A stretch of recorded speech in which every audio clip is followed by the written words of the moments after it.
Welcome to Reform Thinking. Today, we're diving into one of C.S. Lewis's most powerful ideas, an argument that doesn't start with some heavy, abstract theology, but with a feeling that I'm willing to bet every single one of us knows really, really well. You know what I'm talking about, right? You get the promotion you work so hard for. You're on that dream vacation you planned for years. You fall in love. And right there, at the peak of it all, there's this little pang. This feeling that the reality isn't quite what you'd built up in your head.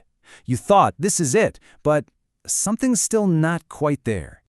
Well, C.S. Lewis zeroes in on this exact feeling.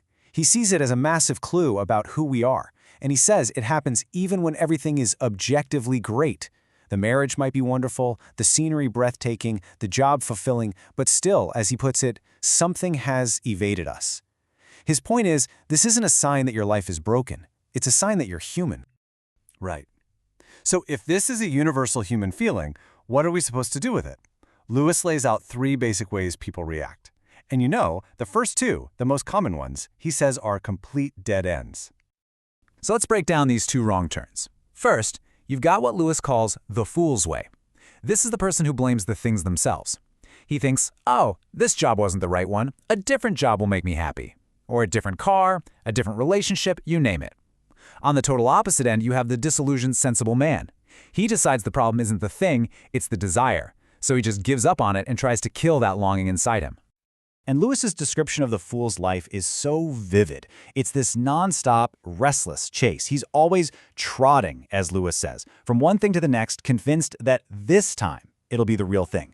And of course, it never is. He even makes the pointed observation that this pretty much describes the lives of most bored, wealthy, and unhappy people. Okay, so the path of the sensible man might look a bit better on the surface. He's not chasing things endlessly. He's settled down, decided all that deep longing was just youthful foolishness, crying for the moon. But Lewis sees a huge danger here, because what if that longing wasn't nonsense? What if it was a real appetite for an infinite joy? By squashing that desire, he's basically switching off the very part of him that could ever receive that joy, if it turns out to be real. So if blaming the things is the fool's mistake, and blaming the desire itself is the sensible man's mistake, what's left?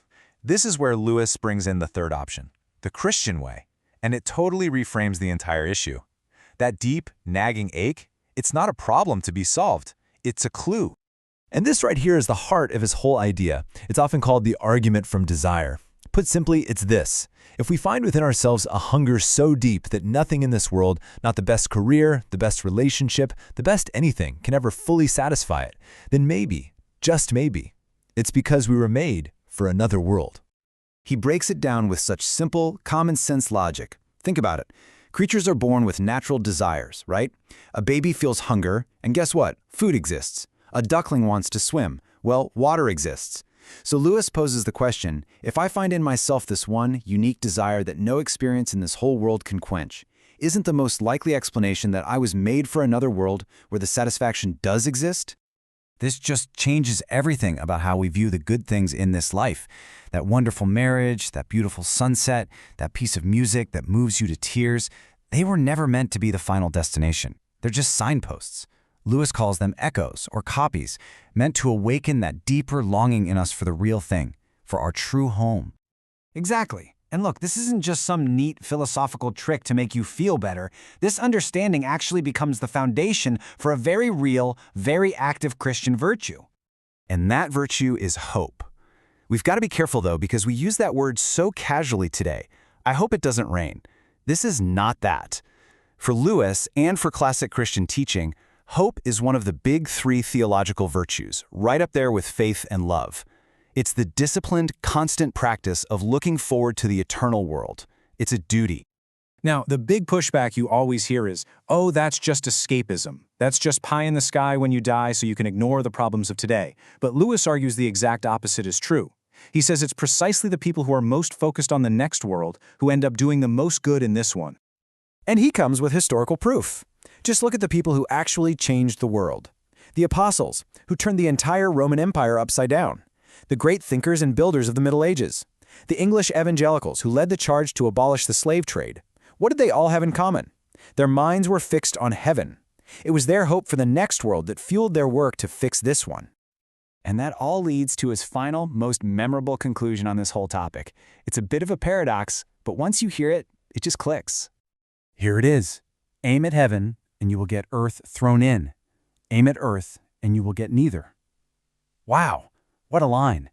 He's arguing that in the last couple of centuries, as Christians have thought less and less about the world to come, they've actually become less effective in this one. If you make improving this world your ultimate goal, you'll get neither a better world nor heaven. But if you aim for heaven, you'll end up making this world better as a sort of bonus. So we'll leave you with this thought. That nagging feeling, that sense that something has evaded us.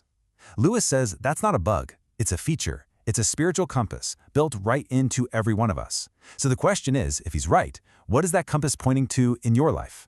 Thanks for joining us for this explainer on Reformed Thinking.